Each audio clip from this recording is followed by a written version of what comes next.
Avoir un projet bien structuré, c'est indiscutablement essentiel, voire vital, pour le bon fonctionnement et le bon développement d'un projet.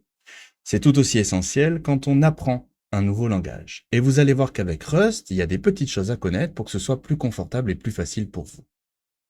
On va voir donc dans cette vidéo comment structurer un nouveau projet et également faire la différence entre un projet binaire et une bibliothèque.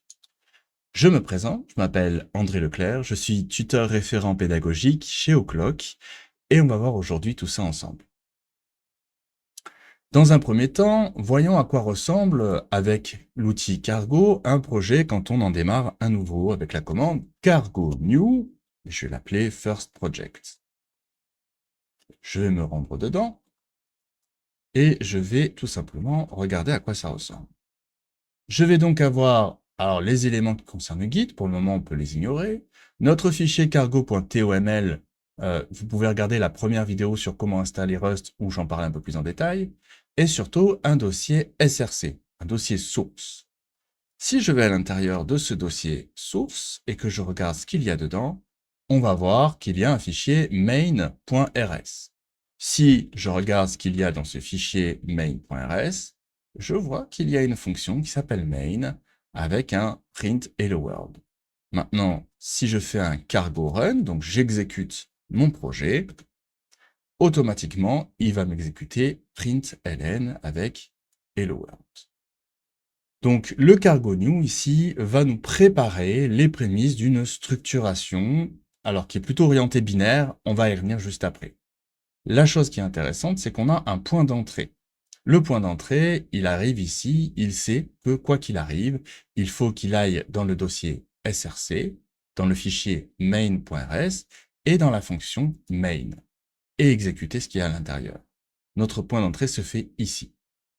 Et là, je vous l'ai dit, on est dans un projet binaire. Mais alors, qu'est-ce que c'est un projet binaire?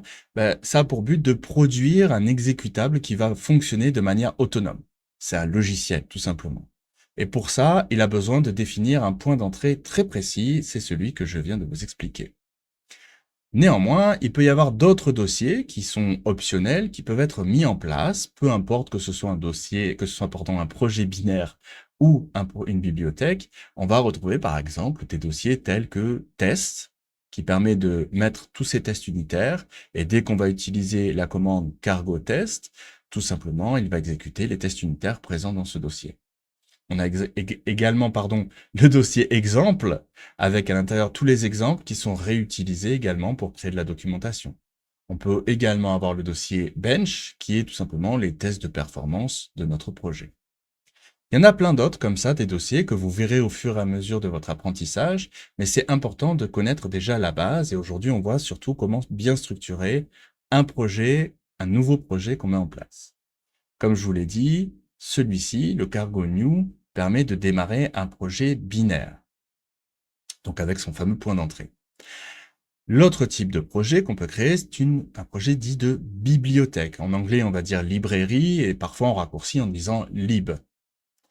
Les bibliothèques, ça n'a pas de point d'entrée spécifique, c'est en fait une collection de fonctionnalités qui peuvent être utilisées. On appelle ça sur Rust des crates. Une bibliothèque en Rust qui est faite pour être utilisée, on appelle ça des crates, et on va regarder ça tout de suite. On va aller sur le site crate.io qui répertorie l'ensemble justement des paquets, des bibliothèques qui peuvent être utilisées. Et nous, ce qu'on va vouloir regarder, c'est la bibliothèque qui s'appelle rand pour générer un nombre aléatoire.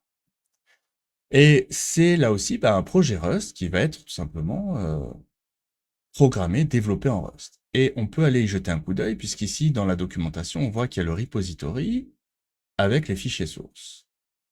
Et ici, on arrive, et vous allez reconnaître quelques petites choses. On retrouve le dossier bench, on retrouve le dossier exemple, le dossier src. Si je rentre dans src, on va voir ici que je n'ai pas de main. Par contre, j'ai un lib.rs.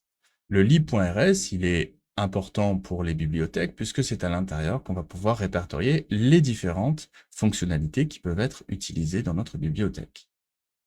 Il y a beaucoup de petites choses, surtout concernant les crates. Je pourrais revenir dessus dans un autre épisode si ça vous intéresse. où on peut explorer un peu plus loin. Écrire une bibliothèque, c'est une chose qu'on peut utiliser pour ses projets personnels, mais écrire une crate, donc une bibliothèque qui est donc enregistrée sur le site crate.io, ça demande un petit peu plus, puisque là, je ne vais pas rentrer dans les détails, mais on a besoin de s'assurer que ce que vous proposez est bien fonctionnel. Donc il y a des prérequis. Alors, il y a une petite chose ici qu'on voit, c'est qu'il y a d'autres dossiers qui sont affichés là. Donc, il y a rand chacha, rand core, dist, etc. Et si je vais dans le cargo.toml et que je descends, on voit que le cargo, si vous avez vu le premier épisode, bah, il est très complet. Il y a beaucoup de choses à l'intérieur. Et ce que je voulais vous montrer, notamment, c'est les workspaces. OK, donc dans les workspaces, on va retrouver bah, les fameux dossiers rand core, rand dist, rand chacha, rand pcg. Si je vais dans Rand Core, ici j'arrive et on va retrouver quelque chose qui commence maintenant à être assez familier pour vous, cargo.toml et un dossier src. Et là vous allez me dire, bah, qu'est-ce que c'est que ça? C'est un workspace avec, on pourrait dire en quelque sorte, un projet Rust dans un projet Rust, parce que si je clique dessus, il va avoir les informations qui le concernent uniquement. D'accord? Donc si je vais ensuite dans le dossier src, on voit ici que je vais retrouver le dossier lib.rs avec tous les éléments qu'il y a à l'intérieur. Donc en fait, on a une librairie dans une librairie. Ça permet là aussi de structurer le projet, c'est un niveau un peu plus élevé, mais si ça vous intéresse, je vous invite, on va faire un peu le youtubeur, à mettre des pouces, ou en tout cas à commenter, ça peut me montrer que ça vous intéresse.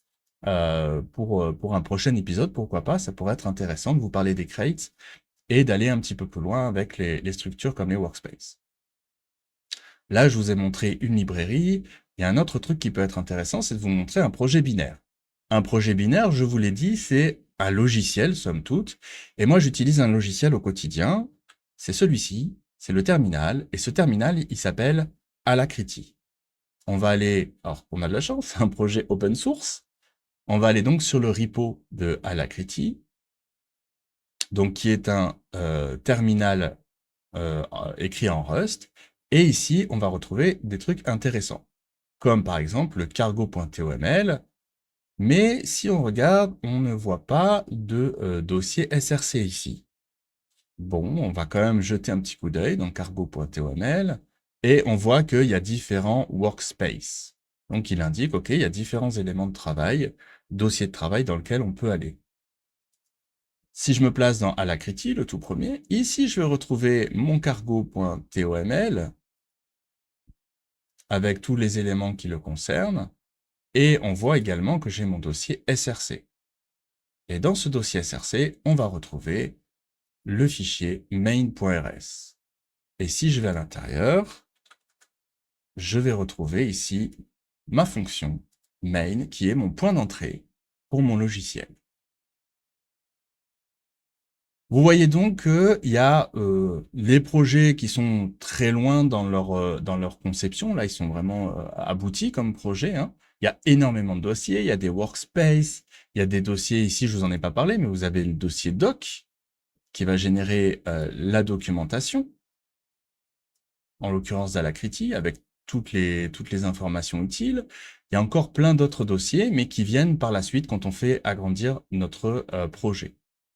Ce qu'il faut retenir aujourd'hui, c'est que quand vous démarrez un projet, vous devez savoir avant tout si c'est une bibliothèque ou un projet binaire. Et à partir de là, vous allez pouvoir travailler de manière standardisée avec ce que vous propose Rust, soit au travers d'un main.rs, soit au travers d'un lib.rs, etc., etc. Je pourrais revenir sur les workspaces, je pourrais revenir sur les crates, comme je vous l'ai dit dans d'autres vidéos. Je pense que ça pourrait être très intéressant.